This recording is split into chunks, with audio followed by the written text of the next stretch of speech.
Bismillahirrahmanirrahim. Assalamualaikum warahmatullahi wabarakatuh. Alhamdulillahilladzi faddala bani Adam bil ilmi wal amal ala jami'il alam.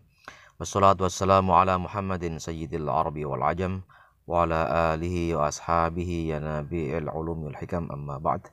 Rabbi shrah li sadri wa yassir li amri wa hlul 'uqdatam min lisani yafqahu qawli. Para santri sekalian, marilah kita melanjutkan pembacaan kitab Ta'limul Muta'allim kita dengan terlebih dahulu membaca Ummul Kitab. Mudah-mudahan dengan bacaan Ummul Kitab apa yang kita baca dan kita kaji hari ini membawa berkah dan kemanfaatan baik bagi kehidupan kita di dunia maupun kehidupan di akhirat.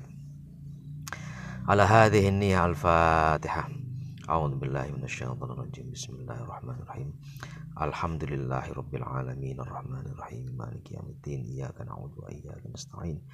Ihdinas siratal mustaqim siratal ladzina an'amta 'alaihim ghairil maghdubi 'alaihim waladdallin. Bismillahirrahmanirrahim. Wala budda li talibil ilmi minal himmatil 'aliyati fil ilmi. Wala budda, dan harus, tidak boleh tidak, li talibil ilmi, bagi seorang penuntut ilmu, minal himmatil 'aliyati fil ilmi, minal himmati, untuk memiliki cita-cita al-aliyat yang tinggi fil ilmi, di dalam ilmu. Jadi wajib seorang santri, seorang pelajar, mahasiswa memiliki cita-cita yang tinggi dalam keilmuan. Kenapa demikian? Fa innal mar'a, maka sesungguhnya seseorang baik laki-laki maupun perempuan, yatiru, dia terbang, bihimmatihi, dengan cita-citanya, dengan keinginannya. Katoiri, seperti burung, yatiru, dia terbang, bijana haihi, dengan dua sayapnya. Jadi cita-cita itu membantu kita untuk terbang, terbang tinggi, mendorong kita untuk mencapai apa yang kita cita-citakan. Kalau kita tidak punya cita-cita, maka diibaratkan kita tidak punya sayap yang akan mendorong kita untuk terbang tinggi. Qala Abu Thayyib berkata, ala qadri ahlil azmi ta'til azaimu. Sesuai dengan kadar yang dimiliki oleh ahlil azmi, yaitu orang yang memiliki azam, orang yang memiliki cita-cita, ta'til azaimu, maka cita-cita itu pun akan datang. Jadi kalau kita tidak punya cita-cita, ya cita-cita nggak pernah datang. Tapi kalau kita punya cita-cita, maka cita-cita akan datang. Jadi sesuai dengan apa yang dia cita-citakan, maka datang pula cita-cita yang diinginkan tersebut. Wa ta'ti ala qadril karimi al-makarimu. Wa ta'ti, dan datang, ala qadril karimi, sesuai dengan kadar kemuliaan, al-makarimu, kemuliaan-kemuliaan. Jadi ini mendorong atau menganjurkan kepada kita sekalian untuk memiliki cita-cita, karena cita-cita itu akan mengikuti apa yang kita cita-citakan. Cita-citanya rendah, maka ya seperti itulah yang akan dia terima. Cita-citanya tinggi, maka seperti itulah nanti cita-citanya akan datang. Meskipun apa yang dicita-citakan itu bukan merupakan penentu, tapi dia ikut mendorong seseorang untuk mencapai makom yang lebih tinggi. Wa ta'dhimu fi 'ainis saghiri sigharuha wa tasghuru fi 'ainil 'azimi al-'adhaimu. Wa ta'dhimu, dan sesuatu yang agung, fi 'ainis saghiri, di dalam penglihatan atau pandangan atau jangkauan yang kecil, sigharuha, maka itu tetap kecil gitu. Jadi kalau seseorang punya punya jangkauan atau pandangan yang kecil, maka ketika dia itu dianggap besar oleh jangkauan yang kecil itu, sebenarnya itu kecil aja gitu. Misalnya Anda punya jangkauan atau pandangan, aku jadi pedagang kaki lima aja lah gitu ya. Maka ketika tercapai cita-cita itu menjadi pedagang kaki lima, itu sudah besar di dalam atau dalam perspektif pandangan atau jangkauan yang kecil ya. Tapi kalau kita sebaliknya ini, wa tasgharu fi 'ainil 'azimi al-'adhaimu, tetapi sesuatu yang tampak kecil fi ainil azimi, di dalam pandangan atau jangkauan yang besar, al adzaimu masih besar juga. Misalnya seseorang punya pandangan atau jangkauan atau cita-cita, saya ingin memiliki 10 perusahaan misalnya yang besar-besar dan sehat-sehat misalnya. Tapi kemudian dia hanya mencapai kemampuan memiliki 2 perusahaan yang besar-besar dan sehat-sehat. Nah, sesuatu yang kecil dalam jangkauan yang besar itu masih besar gitu, daripada tadi cita-citanya hanya sekedar misalnya menjadi PKL di alun-alun misalnya. Meskipun ini bukan pekerjaan yang jelek ya, tapi ini merupakan jangkauan yang kecil sebenarnya. Maka ketika jangkauan itu tercapai, tampaknya besar, tapi sesungguhnya itu ya masih kecil juga ya, dibandingkan dengan yang tadi. Jangkauannya panjang, jangkauannya besar, dia ingin memiliki 10 perusahaan, tapi ternyata kemudian hanya punya 2 perusahaan besar yang sehat-sehat. Gitu. Jadi ini sebenarnya mendorong seseorang untuk mencapai cita-cita yang tinggi, ya, cita-cita yang besar, supaya nanti apa yang kita capai itu pun kecil atau besar tetap besar juga. Tapi tidak berhenti di situ nasihat dari musannif ini. Beliau melanjutkan, ar-ra'su fi tahsilil asya'i al-jiddu wal himmatu. Ar-ra'su, dan modal atau pokok atau kepala, fi tahsilil asya', di dalam pencapaian sesuatu itu adalah al-jiddu, sungguh-sungguh, wal himmatu, dan cita-cita yang tinggi, cita-cita yang luhur. Jadi cita-cita saja tidak cukup ya. Punya cita-cita yang tinggi saja tidak cukup. Dia harus dibarengi dengan kesungguhan, kerja keras, jerih payah gitu. Ya, kalau sekedar cita-cita ya itu hanya angan-angan belaka, hanya khayalan.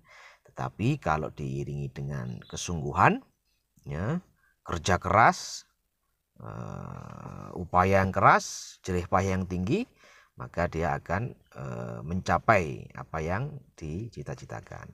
Faman kanat himmatuhu hifdha jami'i kutubi Muhammadin al-Ahsan waqtarana bidzalikal jidda wal muwadhabata fadh-dhahiru annahu yahfadhu aktsarha aw nisfaha.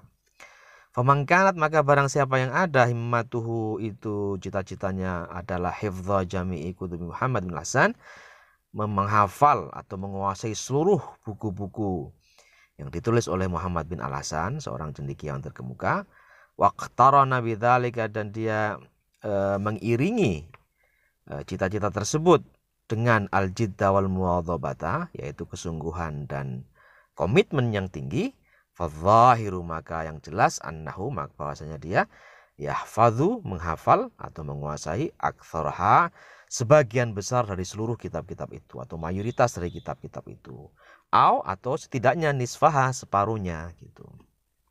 Jadi menurut pengarang, kalau seseorang itu punya cita-cita yang tinggi, kemudian dia dibarengi dengan kerja keras dan jerih payah, maka dia akan mencapai mayoritas dari apa yang dia cita-citakan itu. Misalnya yang dicita-citakan adalah menghafal 100 atau 10 buku yang dikarang oleh Muhammad bin Al-Hasan, maka minimal dia bisa menguasai kebanyakan daripada itu. Apakah 8 dari 10 atau 9 dari 10 atau 7 dari 10. Atau setidak-tidaknya, kata musannif, kata pengarang, dia yang tadi punya cita-cita yang tinggi dan dibarengi dengan kerja keras itu, dia bisa menghafalkan separuh dari keinginan atau cita-citanya itu. Jadi inilah pentingnya kita memiliki cita-cita yang tinggi, sebab setidaknya kita nanti akan mendapatkan 80%-nya atau 70%-nya atau 50%. Itulah yang dinamakan dengan target ya, sesuatu yang ingin Anda capai. Kalau targetnya rendah ya, misalnya hanya dapat penjualan katakanlah 10, ketika dia mencapai 10 ya itu sudah dianggap besar padahal kecil. Tapi kalau dia punya target 100 dan itu diiringi dengan kerja keras, komitmen, maka dia minimal dapat 70 atau 80 atau setidaknya 50. Nah, 50 yang kecil itu ya, persentase yang kecil daripada 100 itu masih lebih besar daripada pencapaian 10 yang 100% tadi gitu. Jadi penting bagi kita untuk tetap memiliki cita-cita atau target yang tinggi, tapi harus dibarengi dengan dengan kerja keras, giat, jerih payah yang tinggi, serta komitmen yang kuat. Fa'amma dan adapun, maka adapun idza kanat jika ada itu lahu bagi seorang itu himmatun aliyatun, dia punya cita-cita yang tinggi, walam yakun lahu jiddun, tetapi dia tidak memiliki semangat yang keras atau kerja keras, tidak ada jerih payah, au kana lahu, atau dia ada baginya itu jiddun, semangat yang tinggi, walam yakun lahu himmat, tapi dia nggak punya cita-cita atau nggak punya target aliyatun yang tinggi, la yahsulullahu, maka tidak akan hasil baginya illa, kecuali ilmu yang sedikit. Jadi kalau kita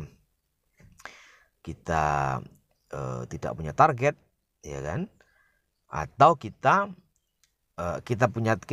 kalau kita punya target tapi kita tidak barengi dengan kerja keras, atau kita kerja keras tapi nggak punya target, maka kata musonif, seseorang itu akan tidak mendapatkan apa-apa kecuali ilmu yang sedikit.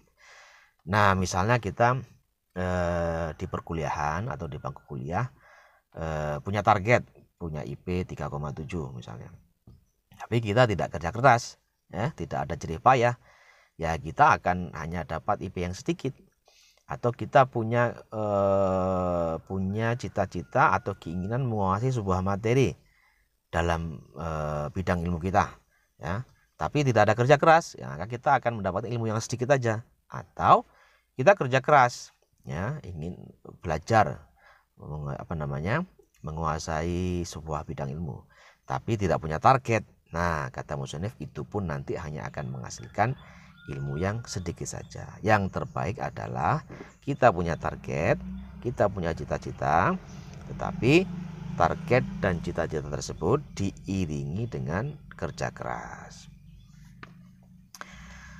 Wa dzakara Syekhul Imam Al-Ajal Al-Ustadz Ridhoddin An-Nisaburi, dan menyebutkan siapa Syekh Al-Imam Al-Ajal Al-Ustadz Ridhoddin An-Nisaburi fi kitab Makarimil Akhlaq, di dalam kitab Makarimil Akhlaq, anna Dzulqarnaini, sesungguhnya Raja Zulkarnain, seorang penguasa Yunani terkemuka yang menguasai ujung barat sampai ujung timur, dan karena itu dia disebut dengan Dzulqarnain, yang punya dua tanduk, karena dia menguasai belahan bumi barat dan belahan bumi timur, membentang dari India sampai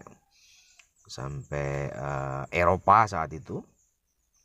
Lama ketika aroda, dia mengendaki ayusafira, untuk melakukan perjalanan atau ekspedisi, liyastawalla al-masyriqi wal maghribi, liyastawalla, untuk menguasai, al-masyriqi, atas daerah-daerah timur, wal maghribi, dan daerah-daerah barat. Syawara, dia mengajak bermusyawarah atau berkonsultasi, al-hukama'a, dengan para penasehatnya. Jadi suatu ketika Raja Zulkarnain ini, ketika dia ingin melakukan ekspedisi, punya planning untuk menguasai wilayah-wilayah timur dan barat, kerajaan-kerajaan timur dan barat, dia mengajak musyawarah atau berkonsultasi dengan para penasehatnya. Waqala, dan Zulkarnain berkata, kaifa usafiru lihadzal qadri minal mulki, kaifa, bagaimana, usafiru, aku melakukan ekspedisi atau melakukan perjalanan, lihadzal qadri minal mulki, untuk tujuan kadar penguasaan seperti ini. Jadi gimana aku melakukan ekspedisi untuk kepentingan menguasai daerah-daerah ini, gitulah maksudnya. Fa inna dunya, maka sungguhnya dunia itu qalilatun, sangat sedikit, faniyatun, dan sifatnya semu, ya, maya, ya, tidak sejati. Wa mulkud dunya amrun hakirun, dan kerajaan dunia itu adalah amrun hakirun, perkara yang hina. Falaisa hadza, maka bukanlah hal ini min uluwil himmati, termasuk dari cita-cita yang tinggi. Jadi Zulkarnain ini sebenarnya seorang yang arif bijaksana juga. Dia seorang filosof sebenarnya Zulkarnain ini. Dia berkonsultasi dengan para penasihatnya. Jadi dia bilang, ini gimana ya, saya ini ingin menguasai kerajaan timur dan barat. Tetapi bagaimana ini? Karena sesungguhnya cita-cita saya ini adalah cita-cita yang sifatnya duniawi, dan persoalan dunia itu persoalan yang sedikit dan fana, ya, yang semu. Dan penguasaan terhadap kerajaan-kerajaan dunia ini hanyalah perkara yang hina, bukan merupakan cita-cita yang tinggi gitu. Jadi di satu sisi ini menunjukkan kegamangan dari Zulkarnain. Satu sisi dia ingin menguasai kerajaan-kerajaan di barat dan di timur ini. Ya, dia punya cita-cita ingin menguasai berbagai macam wilayah-wilayah politik di timur dan di barat. Dia ingin menjadi penguasa dunia. Tapi di sisi lain, hati kecilnya mengatakan, ini kan sebenarnya hanya perkara dunia, ya. Dan perkara dunia itu perkara yang fana, yang hina, bukan merupakan cita-cita yang tinggi. Jadi dia menyampaikan kegamangan dan kegalauan itu di hadapan para penasihatnya. Faqal hukama'u, maka kemudian para penasihat ini berkata, apa kata si para penasihat? Safir, udah, lakukanlah ekspedisi. Safir, lakukan perjalanan. Liyahsulalaka, untuk menghasilkan bagimu mulkud dunya wal akhirah. Menghasilkan apa? Yaitu kerajaan dunia dan kerajaan akhirat.